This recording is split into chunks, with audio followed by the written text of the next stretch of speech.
చామల కిరణ్ అత్యధిక మెజార్టీతో గెలిపించండి. మీ మూసీ ప్రాజెక్టు పూర్తి చేసే బాధ్యత 50,000 కోట్లతోటి మూసీ ప్రక్షాళన చేసి నల్గొండ జిల్లాకు కాలుష్యం నుంచి విముక్తి కలిగించే బాధ్యత నాది. గంధమల్ల ప్రాజెక్టును పూర్తి చేసే బాధ్యత నాది. బ్రాహ్మణ వెళ్ళి ఎంకన్న సొంతూరులో ప్రాజెక్టును పూర్తి చేసే బాధ్యత నాది. ఎస్ఎల్బీసీ 2005లో ఎంకన్న రాజశేఖర రెడ్డి గారితో కొట్లాడి తీసుకొచ్చిండు.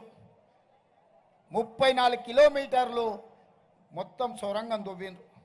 ఇంకా 10 కిలోమీటర్లు దువ్వితే పూర్తయ్యేదాన్ని దరిద్రుడు 10 ఏళ్ళ నుంచి తవ్వకుట్టి ఇడిచిపెట్టాడు. ఇవాళ నల్గొండ ఫ్లోరైడ్ ఎవరి పాపం? నీ పాపం కాదా?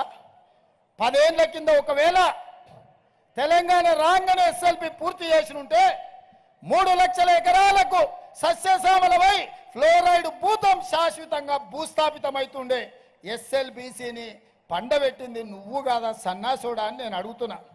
పిలాయి కాలువ గురించి మా అనిల్ అంటుండు, బునియాది కాలువ గురించి మా అనిల్ చెప్తుండు, ధర్మారెడ్డి కాలువ గురించి మా అనిల్ చెప్తుండు, పిలాయిపల్లి చెప్పిన దిండి.